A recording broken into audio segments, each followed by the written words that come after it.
I'm Dr. Kelly Brogan. You may know me as a New York Times bestselling author of a book with an exploding pill on the cover, renegade psychiatrist, pole dancer, or honorary member of the Disinformation Dozen. What can I say? I'm a born provocateur. I've spent most of my recent life exposing deceptions, connecting dots, and discovering the secret places my inner victim is still waiting to be liberated. And now I feel called to help you reclaim all of your parts, your health, your sexuality, your power, and your expression, so that you can finally truly own yourself. I want to ignite in you that inner knowing and the pulsing vitality that lives beneath your disempowerment, disconnection, and resentment, so that you can audaciously, courageously, and playfully alchemize your struggle into the specific pleasure of who you are. This is Reclamation Radio. Hi, and welcome back to Reclamation Radio. I'm Dr. Kelly Brogan, and I am here with the lovely Christine Hessler, who is a master coach, who is an author.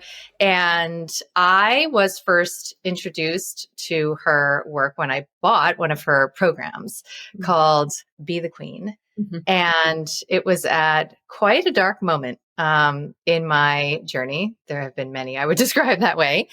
And I felt so held by not only your energy, and this is just in the program. So not only your energy, but the way that you conceptualize love, connection, and a woman's journey to securing that in her life. So I'm super excited to have you here, just to be in conversation about there's so many things we could talk about. And I would love to really feature you as a woman who is walking this heroine's journey home to herself and who helps others to do the same. And so welcome. Yeah, thank you. And I've definitely tripped and fallen in many holes along the way as I've walked this journey, that's for sure. And it was so lovely to have you in that program. Thank you for trusting us. That's a program that's very close to my heart because I got divorced in my early 30s and spent my whole 30s when everyone was getting married and having babies. And it's like, oh gosh, another wedding I have to go to solo. No, not another baby shower. And, at 40, I was like, all right, I am ditching all the dating advice and like calling in my person. And so I love to help women. I love reclamation. That's the perfect word, like really reclaim who they are. And the partnership's just a bonus.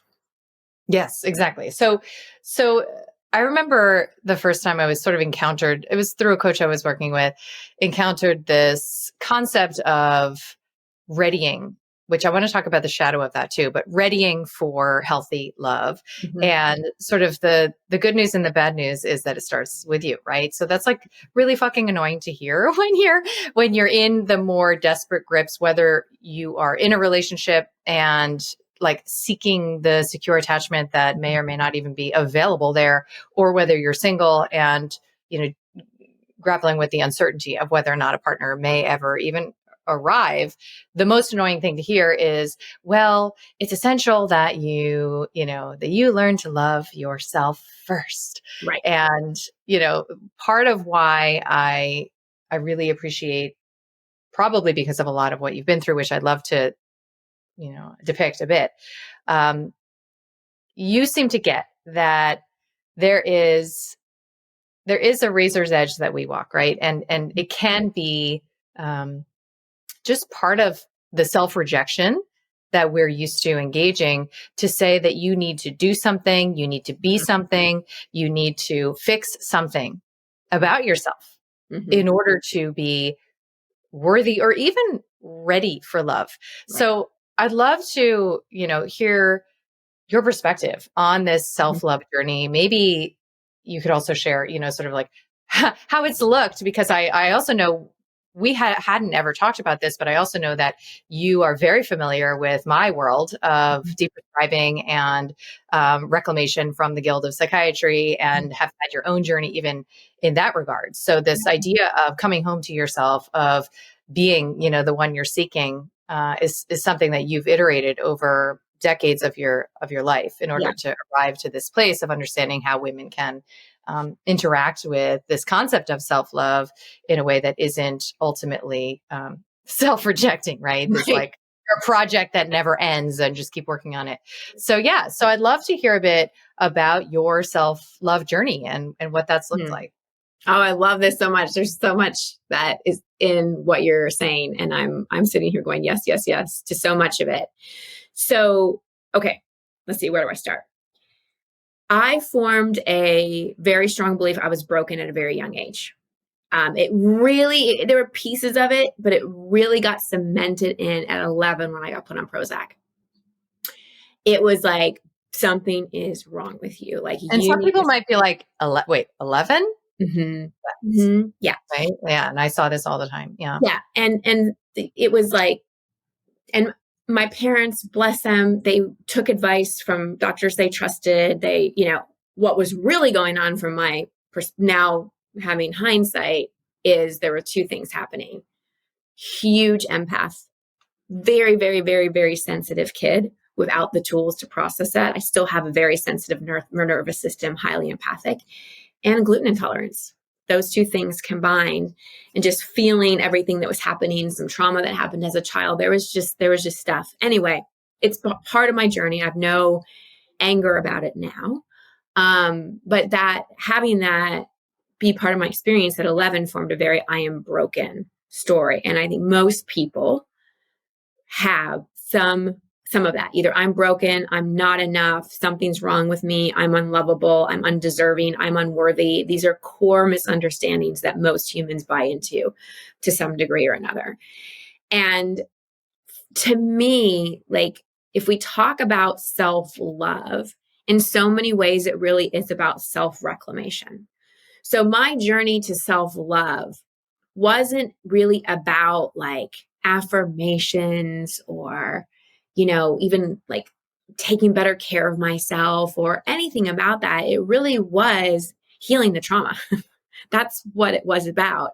And if I can just skip a second to that was one of my biggest pet peeves about the dating coaching industry and even advice I got from coaches was there was this messaging that as soon as you fix this about yourself, as soon as you're more feminine, or as soon as you are more confident, or as soon as you heal this thing, then your perfect person will come in. And it does not work like that at all. That could not be farther from how it works. So, well, isn't that, just to double click on that, isn't that just a recapitulation of the original wound, right? Yes. Like something is wrong with you. And if you just, put on the minstrel show for your parents, they will finally love you.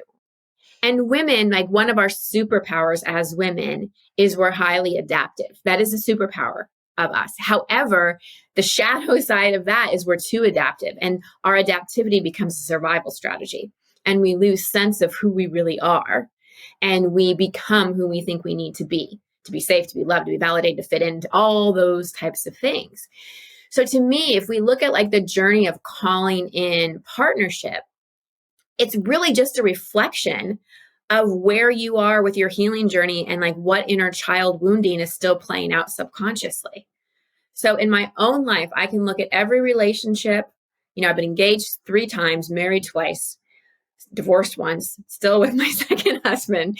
And every relationship had to do with like the healing opportunity that person presented. Not the degree of how much I loved myself. It was more, okay, what is this? Because I think we have soul contracts. It's like, okay, what is this person really inviting me to look at? And if we look at a very classic example that I see so much with women is oftentimes there is a father. If we're talking about heterosexual women, oftentimes there is a father who is emotionally unavailable in some way, narcissistic in some way.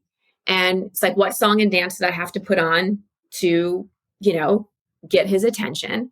And there's what the subconscious will do, and the subconscious and the inner child and the nervous system are all so closely connected, is look for someone that's similar to whose ever love we wanted the most but didn't get, and want to date them and be very attracted to them. Because we're all like, the entelechy of the human soul is to evolve. And the way that we evolve is to clear the things that have been painful, the things that have formed us to form negative beliefs about ourselves, the emotional pain, all of that. And so that's really how dating and attraction works.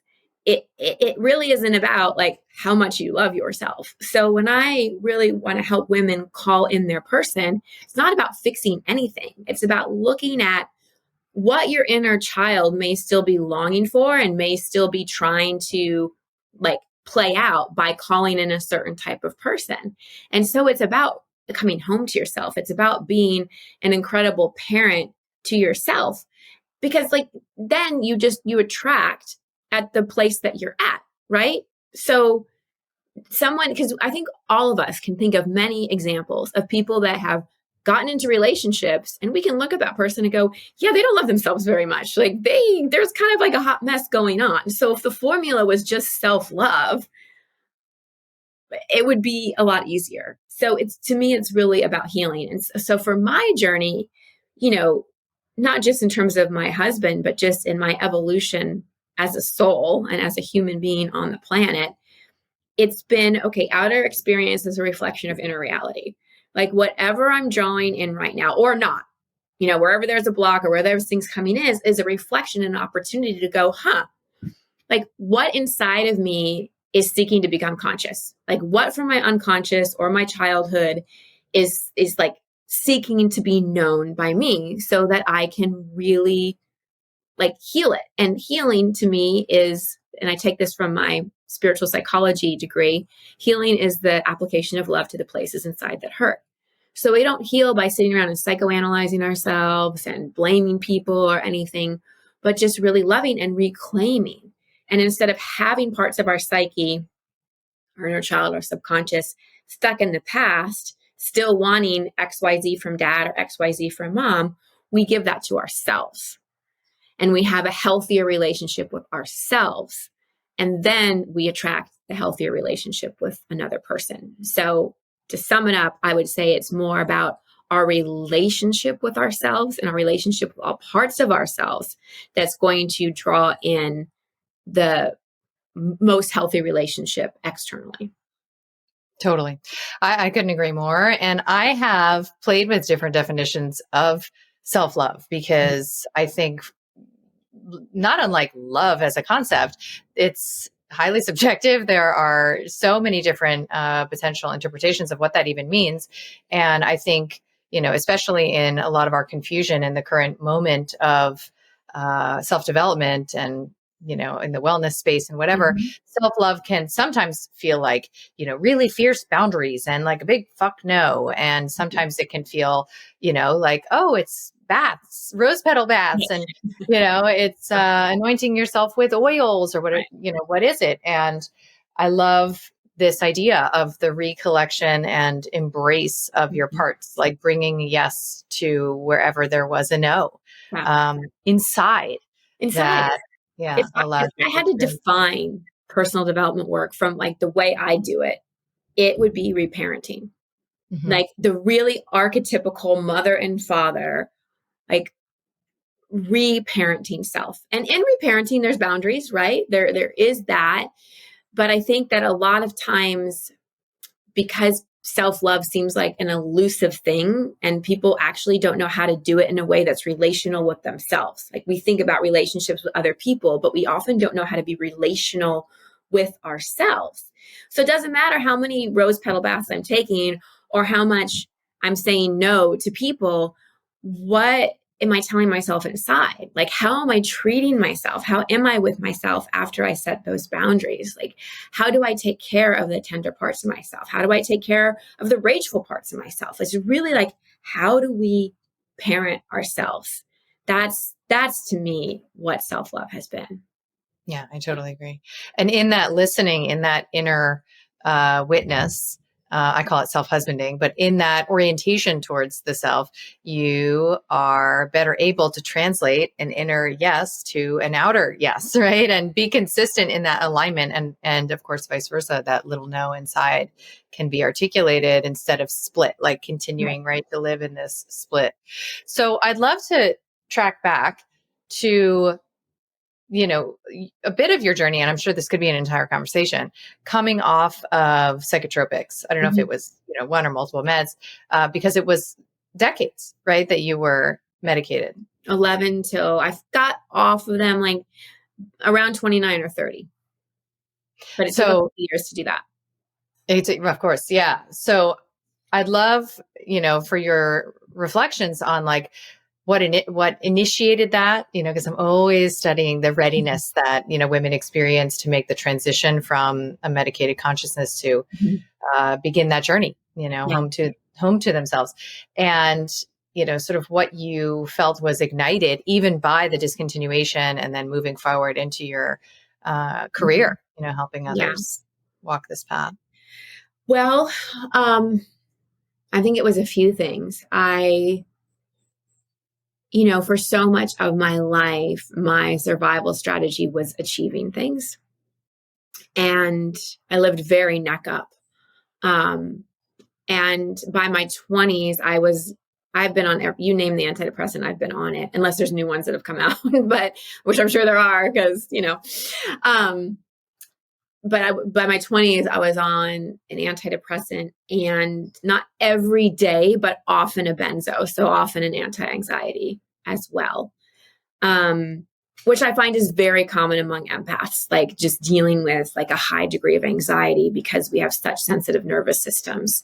Anyway, that's another conversation. So for me, it was, I had gotten on my spiritual path. I had started studying at a place called the University of Santa Monica, where I got my master's in spiritual psychology, and then did another master's in consciousness, health, and healing, and then ended up being on the faculty there.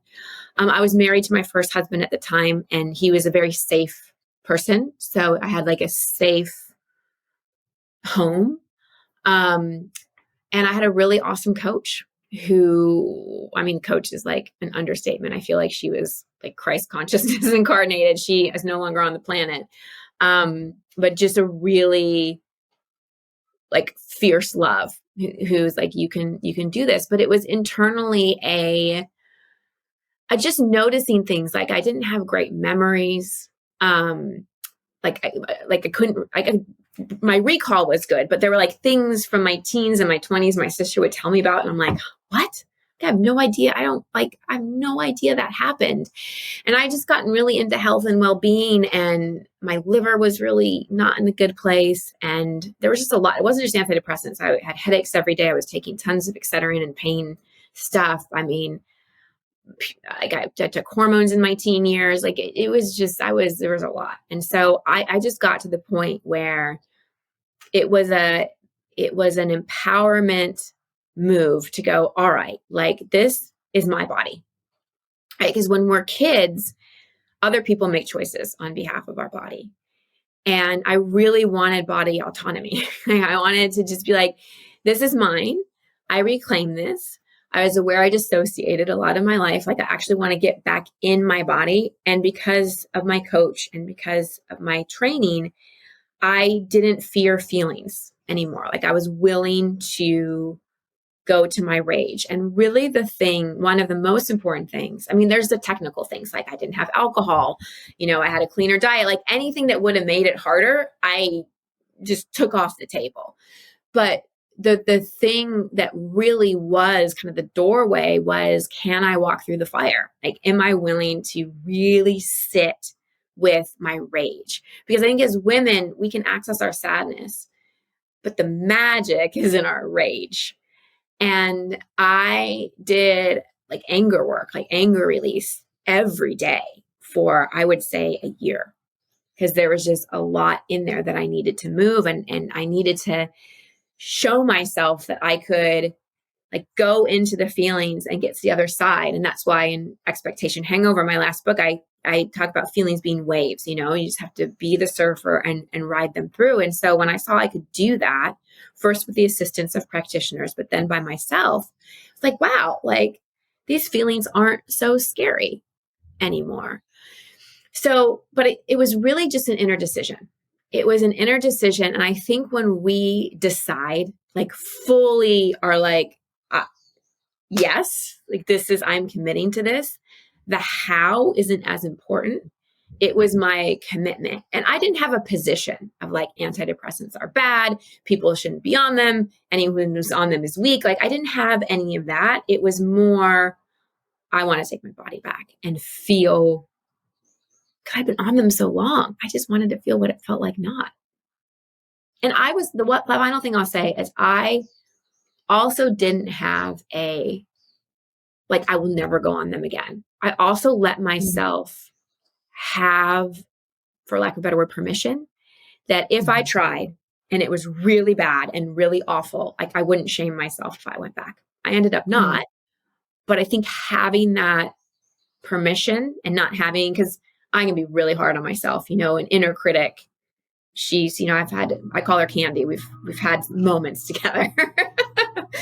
So to have this, you better get off of them and stay off of them and you can never go back, I think would have felt like a lot of pressure. So giving myself that permission of like, if I feel like I can't do this, then that's okay too. So and you did it. And you did it. I mean, it's so, it's amazing. My tag is own your body for your mind, and experience the specific pleasure of who you are. So I feel like you're just like living my mission, because it sounds like, and I love hearing that because I have a much more, I would say rigid initial container, have had, really held more rigid space for the women that I've worked with. So I love hearing about like what it was like for you to not create that, sort of, polarization with the rejection of medication, because it's a very fine line, right? To say no without actually making something bad and wrong. Right. So that's beautiful. And I imagine that when you finally, were, reclaimed in this way, a lot of your creative energy started to come online. And I got divorced. Well, I was going to say, so I wonder where, it's interesting, Christine, because in my practice, I was married at the time and certainly not like an advocate. I didn't even have opinions about divorce. My parents are still married. And, I noted that like over 90% of the women who would come through, do my protocol, get off their meds, and then exit the practice would be divorced by the end of our work together. I mean, it was astounding. And so I sort of reasoned like, oh, well, they entered into the relationship in one consciousness and now they've shifted. And so it doesn't really make sense. And, I didn't have really a more nuanced perspective, certainly not than I have now on marriage and associated agreements and what women can do and all these things. But I really saw how common that was. So I was curious, if that's something that you experienced with your divorce, the timing of it. Yeah. Yeah. And my ex-husband, he's a great man. Like there's not a bad word I'd say about him. And we definitely had a soul contract. There were things that he really helped me. Like he was the perfect person to illuminate what I needed to look at. And I was the perfect person to illuminate what he needed to look at. And we were also together when things were going on in our families that were difficult. So we just were great. And then it was like, there was an expiration date. It just like his consciousness and life path was going one way and my consciousness and life path was going another way. And especially after, getting off medication and not being so cerebral and really opening up spiritually, and just like opening up, like craving someone who was doing that too, but when we met, that wasn't who I was, like that wasn't who I was, I was on the journey, but I was more like talking about it than actually living it. So when I did start to live it, it was we just went different directions.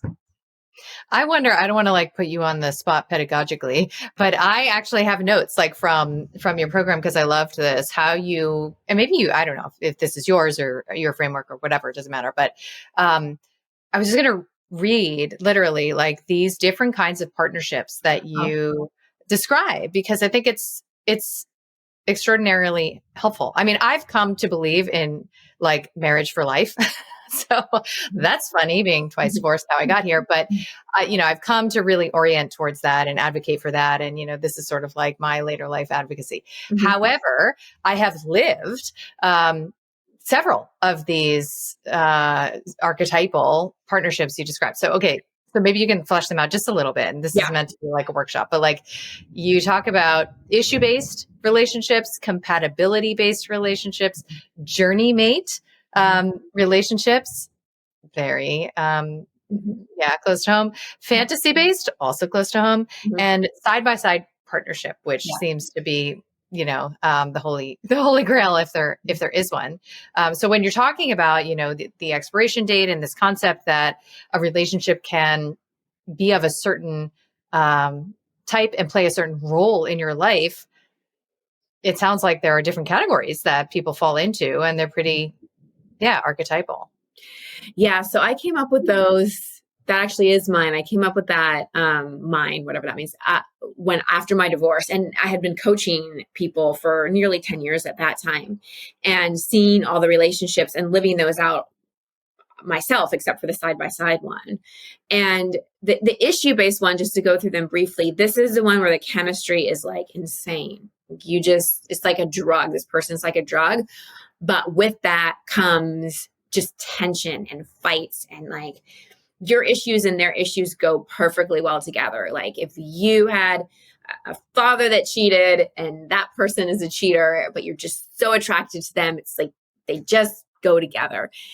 And these are some of the most unhealthy, because a lot of us confuse chemistry with connection, and chemistry often is a red flag to run the other direction. That really like that intense chemistry, that drug chemistry. When people are like, oh my gosh, it was like, I could tell this person was my soulmate. We have this amazing chemistry. And I'm like, oh, I know how this is going to go.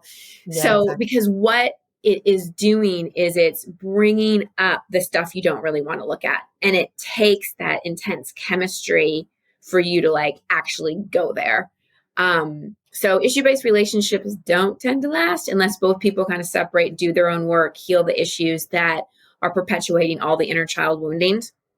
I want to stop you there and don't lose your train of thought, because, this is a lot, the Imago framework, right? And this concept that there are these eroticized wounds and you're attracted to, the positive and the negative in your caregivers, and that kind of attraction is itself a symptom of this fundamental incompatibility that, if surmounted, would be healing for both people. Right. And, I wrote about all this in my last book. So I'm obviously a huge believer in the spiritual and psycho-emotional potential for these types of relationships to catalyze extraordinary growth. And I have never seen two of those folks stay together. But that's the entire Imago framework, as I understand it, is like, you absolutely can. And he can become sensitive to her sensitivities, and she becomes sensitive to his, and they grow, in complementarity. And I've just not seen that happen. And so, when we're in these kinds of dynamics, especially in, twin flame psychology and all this stuff, and you think like, oh, but it's just hard work, and I just got to keep working on myself, and I just got to keep on that grind. I would like to see, and phone in if you have an example, like I would like to see if it ever is the case that there is a co-evolution, and that, people can make this kind of relationship work, I haven't seen many either, and I've seen a lot of relationships. What I do know of one, but what happened is both people, like what tends to happen is that people want to work on the relationship. And really, in this case, people need to actually go apart and work on themselves and like their inner child wounding, basically, and come together. But you have to be so aware of your triggers. And as Terry Real talks about, so often we're in the adaptive child role and not the relational adult role. And you have to be so aware, well, in any relationship, but especially in issue-based, like when the adaptive child is really up. And it's so subtle, and it feels so present that you often don't know. It feels so real and it feels like all you know. But oftentimes in those relationships, the adaptive child is trying to have a relationship and it just doesn't work. But it is possible. It's just, it's a big commitment. And both people have to be committed, not just one. Yeah, exactly. And equal amounts committed. So yes, say a word about the rest. Yeah. Yeah. So the next one is compatibility based, which is often what people choose after like the marathon of an issue-based relationship is like, oh, wow, like we're so alike. We like the same music. We do the same things. We're so alike, and it's refreshing and it's comforting. And it's like a warm, fuzzy blanket that's so worn in. But then it gets boring and there's not a lot of polarity and there's not a lot of attraction. And you're kind of just like with your best friend. And again, those can work. The thing with those relationships is you really got to work on the polarity and the intimacy and the sexual attraction piece, because you become so just in your compatibility that often there's not a lot of friction and polarity to keep the intimacy alive. But doable, that's a little less work. Again, if you have 2 willing people, can make it happen. Is it ever going to be as hot and heavy as an issue-based? No. But psychologically, it's going to feel a lot safer. The journey mate relationship, I would say my ex-husband and I were journey mate relationships. Like there was some kind of soul contract there. It's not like it doesn't have the craziness or the intensity of an issue based, but there's just like you come together for a reason. Maybe it's to have a child together. You come together for a reason. And then there's just a time when it's just, you're just done and you try and you kind of try to get back, but it's like, we're complete, and it's not necessarily messy or anything like that. It's just, we learn what we needed to learn and we're complete. And it only sort of gets messy if one person is like hanging on to what was instead of like what's true right now. Then the fantasy-based relationship, this is like when we've got our rose-colored glasses on. We're looking at someone's potential. We're ignoring red flags. We're trying to make someone into something they're not. We're just not like rooted in reality. And we all know how those turn out. And then the side-by-side partnership is, again, not 2 people that have like healed everything. Because as we discussed, we're not broken and we're never there. Like if you're still a human being on the planet, like you're still evolving. But it is someone that has like can look forward with you. You can stand side by side and you can like look towards your shared vision and values instead of looking so much to each other to heal all your childhood stuff. Like you're not looking at that person to be the parent you never had, but always wanted. You've actually done that inside yourself and you're like, okay, where are we going? Like we know where we've been. We've handled that to the best of our ability. That stuff's going to come up. We're going to turn in and trigger each other at time, but we're going to be able to get out of it and like look forward towards our vision and values. And I would say that's more what my current relationship is with my husband. I mean, there's definitely our adaptive child stuff comes out. He's got a lot of mother stuff he projects on me. I've got stuff I project on him. Like that's just that's marriage and a relationship. Throw a kid in the mix, more stuff's going to come up. And so like, we're not like, this totally conscious all the time. However, when we have disagreements, if we're really in a rut, we reach out for help. We're like, our vision is growth. That's one of our values. Like we get help. We work with a counselor. When we're at each other, we stop. We like talk about like what's getting triggered inside of us. We process things more consciously with ownership and responsibility versus like, it's your fault. You're doing this to me. But I don't want to like say that a side-by-side partnership is like this blissful, there's never any arguments. Like you're just floating along in sacred union all the time because it's still work. It's just, there's more awareness there. It sounds like it's also an invocation of like the concept of the egregore, there being something that you're both devoted to. Right. And creating together. That is the container, right? It's like the marriage, the partnership itself is the container. And it's not that you're necessarily looking to the other person for all of the need meeting. So it sounds like you might describe, though, that prior to your current relationship, you did get pretty good at identifying and meeting your own needs. So did you get to a point where you were like, well, I don't need a partner, like I'm good? Yes and no. So I got to the point where I could have the desire without discomfort. Meaning, like, I knew I wanted, like, it was a desire of mine to be in a relationship. I like the challenge. I like the growth. I'm really here to evolve. And I know like relationships are definitely help with that. And I like sharing my life with someone.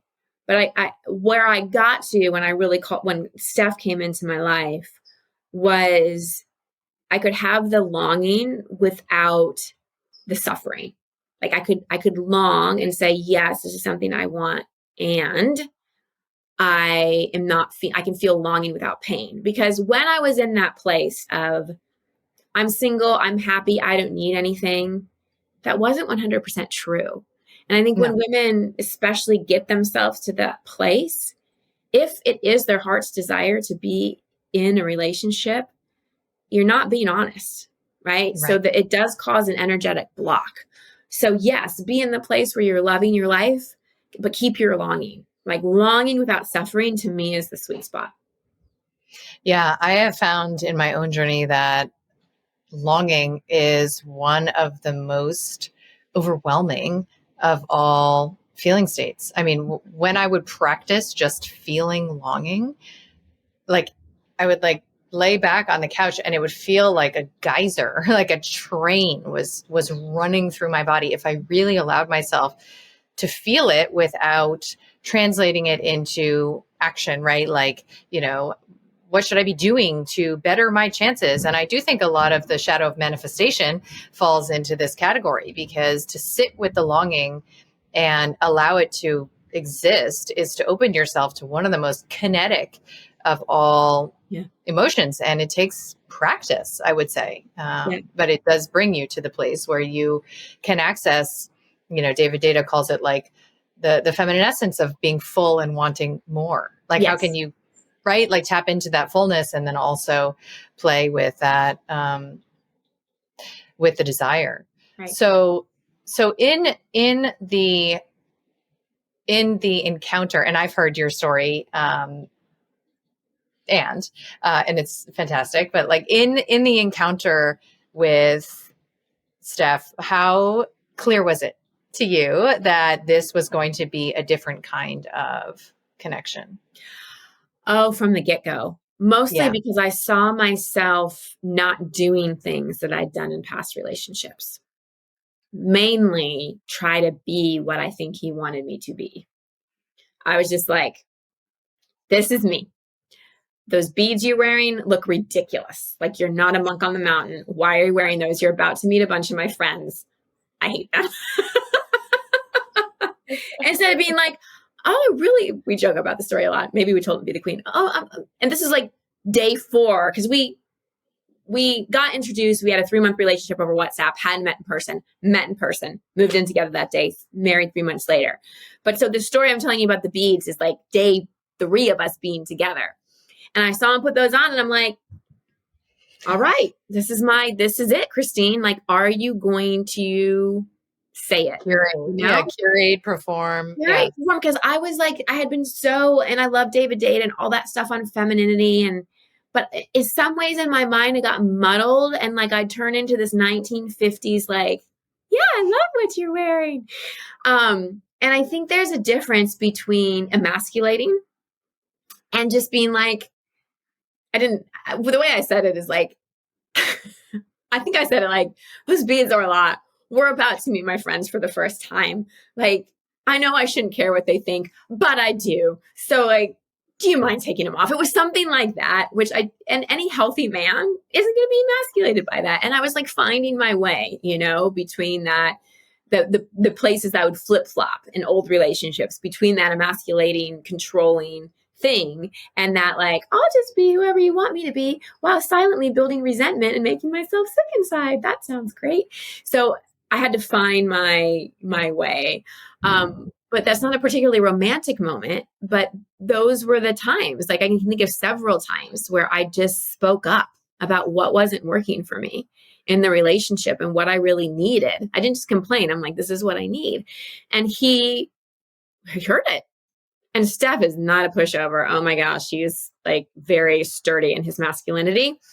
And so like, that's our dance. Right. And we still 6 years later choose each other on a daily basis, having a kid. Woof, you think we joke about how we were so confident in our like personal development abilities and our communication abilities. Then we got married and then we had a kid. We're like, oh, wow. Like we're still students in so many ways. So we've been humbled many times, but it's awesome to have a partner who shares my number one value, which is growth. And I couldn't do it with anybody who didn't. Yeah. Yeah. I mean, in family constellation therapy, which I'm like a self-proclaimed zealot about, the hierarchy is right that you put your husband first and your children come after, in that hierarchical organization. And which we're prone to do as mothers, when we put our children first, and our marriages atrophy, it actually disorders the entire system. Right. Mm-hmm.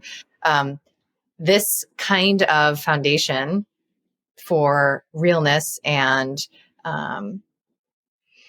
it sounds like you very early tested the waters of like, will you still love me? If I show you this, part of myself. It sounds like that foundation is what's needed, to progress through these stages of your partnership into the mother and father roles, that are awaiting you. I'd love for you to talk, because we talked a little bit before we started, a bit about the sort of pregnancy, birth, and even, postpartum experience that you've had as a reclaimed woman, if I could brand you in my own likeness. It's better than advanced maternal age. I did not like that brand. I know, because I was telling you, that practicing in New York as a reproductive psychiatrist, with women who were preconception, or antenatal or postpartum, my average age was probably 42, 43 of the patients that I worked with. So, it's a very skewed curve, perhaps, based on what a lot of other demographics are used to when it comes to women of, maternal age. And I just want to put like neon lights around any birth story like yours. So I'd love for you to share a word or two about it.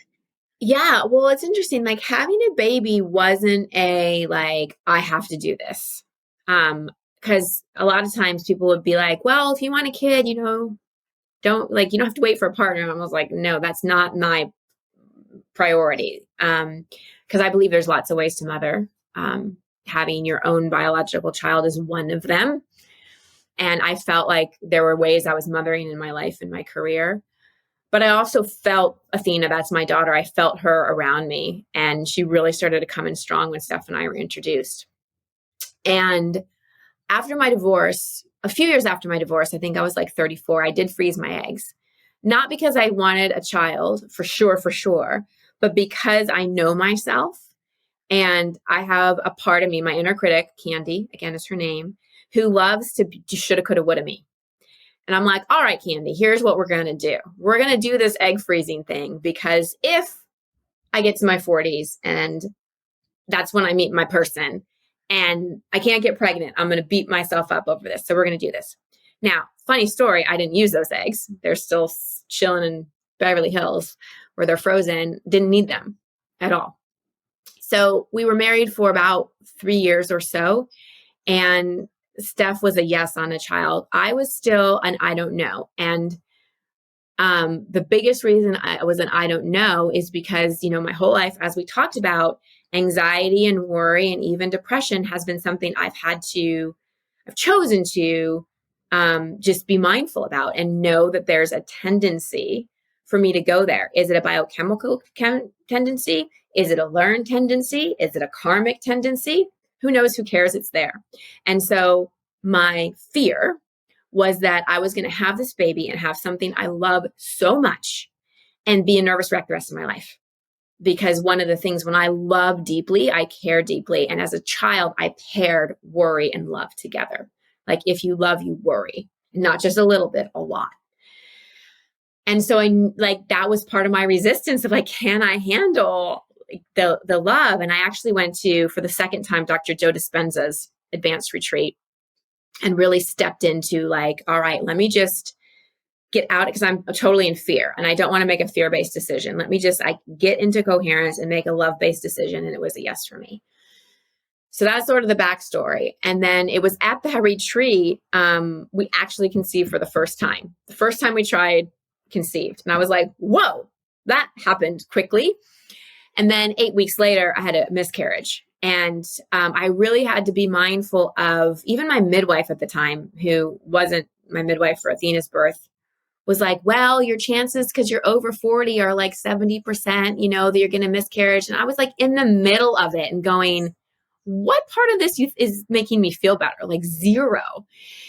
And it was, and at the time, two of my good friends who are about 6 years younger than me were pregnant at the exact same time. So I was watching them go through their pregnancy while I was losing mine. It was difficult. But I really just kind of put my blinders on, went back into my relationship with my husband and into my healing, like really had conversations with the souls and was like, okay, I'm open again. And my husband and I made an agreement, again, mostly for my mental health. We will give it a year. I will try for a year to the end of the year. So not even a full year, to the end of the year. Then maybe we'll consider using my eggs and then I'm done. Like I'm not doing this 5 year, like I don't have it in me. And so we said, okay. And then the next time we tried, got pregnant, and then I had Athena. And when I got pregnant, when I went and tried to find like doulas and midwives and all those types of things, instead of being like, congratulations, that's so awesome, it was, wait, you're 44? Like, did you use IVF? No. All right. Well, you're going to need sonograms, every this and that. You're going to need da-da-da-da. We don't know if we can do a home birth. I'm like, what's going on? Oh, and then one midwife called me a birthing person. And I was like, wow, wait, what's happening? Like, I'm a woman who got pregnant. Like, what matrix am I in right now? And so I had to really just like find my people that did not see me as this like old lady having a baby, and really supported my decisions about sonograms and about not doing the testing and like all the things. And I did have a few sonograms, again, for my mental. It's like, I think with all these things, when we're extreme too much either way, that can create tension. And so for me, I always had to check in and be like, okay, what is better for my mental health? Like I wanted her to have the anatomy scan so that like, I know this baby's good, which is going to be better for my mental health, or kind of be in the unknowing where I'm going to be stressing. That's going to jack up my cortisol and that's not going to be good. So that's how I made my decisions. And my whole thing with women and birth is like empowering the mother, like really empowering the mother of like, you get to decide about like what is going to work for you. And I was really committed to a home birth. I found midwives who were totally on board with that, a doula that was awesome. My husband was completely on board, and I had my daughter at home. And it got a little sticky because the whole like 36 hours when your water breaks, like, we got to that point and my uterus had just stopped because it was tired. And they're like, you're gonna need to go to the hospital. It's been 36 hours. And I was like, no, I'm not. So like, what are my other options? Because I'm not. They're like, well, da-da-da. And I was like, well, let's check, see where she is.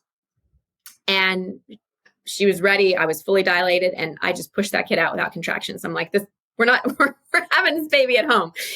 And that was just what I did. But I never could have done that, Kelly, and it wasn't my ideal. Like, I would love to have a water birth and all these things. But I think that the birth in so many ways is the initiation of the kind of mother we need to be.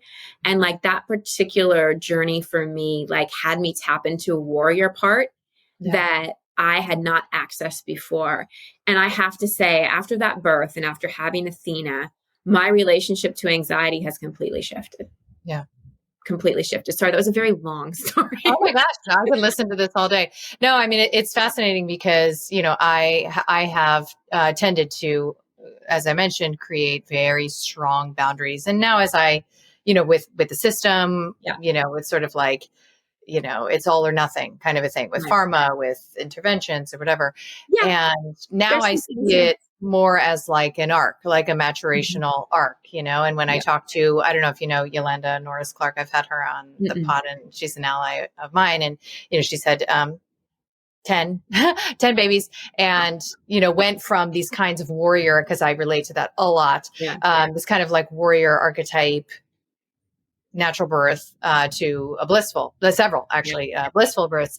And I think of the relationship to uncertainty as being, I would characterize it like an inner masculine maturational journey, right? Mm-hmm. So like the more we as women can sit with uncertainty, like there was a time in my life where I was consulting Akashic readers and clairvoyants and tarot readers and all the things, like pretty much on a bi-monthly basis, Yeah.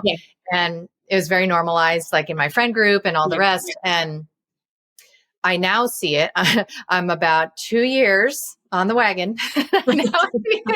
I now see it as, I'm just readying to trust God and my process and whatever the fuck happens, and just considering the possibility that maybe I don't know best what is meant to go down.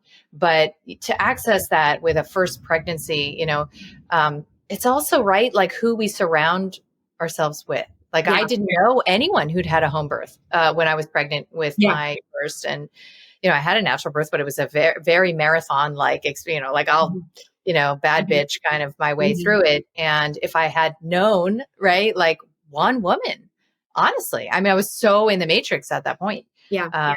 So I agree that the initiation experience is very personally tailored to where you're at and what you need. And I just love that there was this, right? Because there are few hexes more powerful than you are too old and fragile and decrepit and broken. It's that same thing hex again, so it's such a powerful thing that you were able to access your spine in that process. And I love it. And and I want to acknowledge you too for, because I think we need people that like you who are willing to go so far the other way, because it's the only way.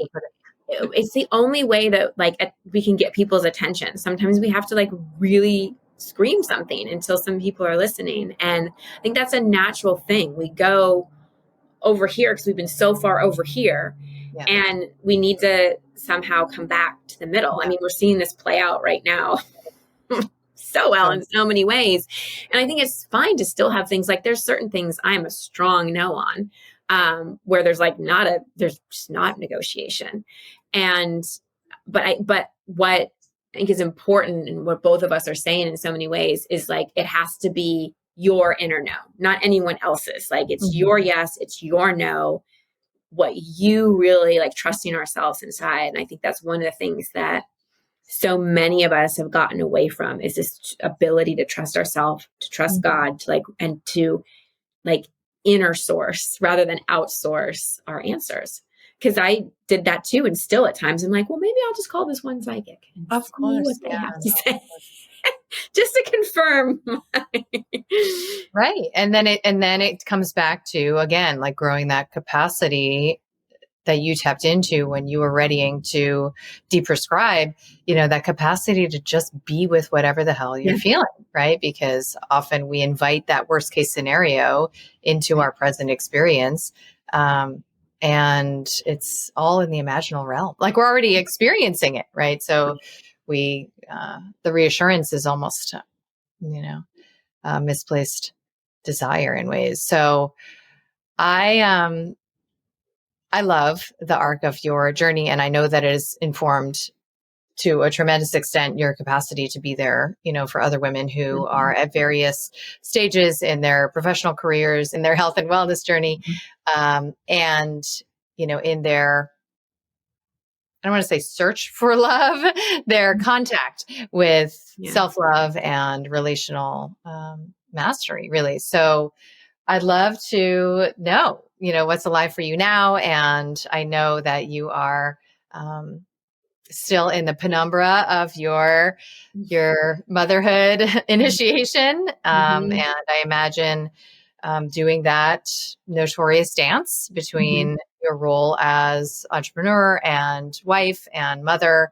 And so I'd love to know, what's alive for you and what you'd like to share with folks who are listening before we Oh, thank you. I mean, we talked about the Be the Queen program. We're going to be launching another live cohort of that around Valentine's Day, 2025.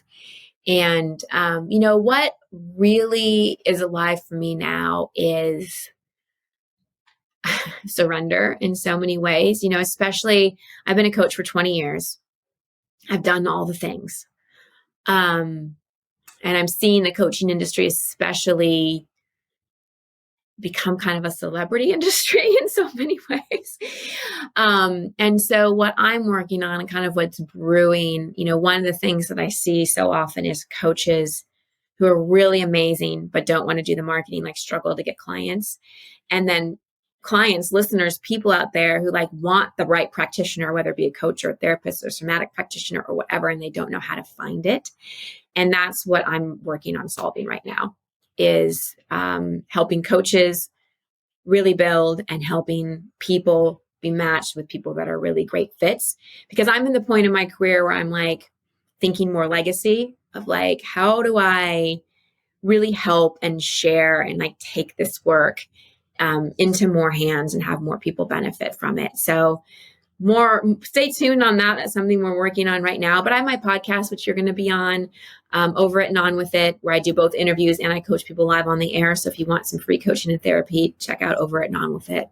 And then I just recorded my Expectation Hangover in my voice on Audible. Oh, amazing. So that will be there as well. And then everything else, my name is all the things, website, Instagram, all that stuff. So beautiful. It's almost like you, as you were describing, this current aliveness and the project, it's almost like you're becoming a growth matchmaker, right? You're bringing together. Yeah. That's the intention, because what I'm seeing is so much is on reels and social media and all that kind of stuff. And I'm not saying that's bad. I just don't think it's everyone's frequency in terms of the most authentic way to connect. And so I'm working on trying to have another way. Yeah, that's beautiful. I mean, I think of my now friend, her name at the time was Soren Paul, and now it's Patricia. And she was my first literal angel that descended from on high as my series of dark nights began in 2013. And I'm not even sure if she has a website to this day. Right. She completely changed my life and was such a midwife for me, and is now such a dear sister. And I think of, she's just not participating in, this whole realm. So, right. And I think there's so much wisdom and so much talent and gifts out there in the world that aren't findable through the ways most people may search.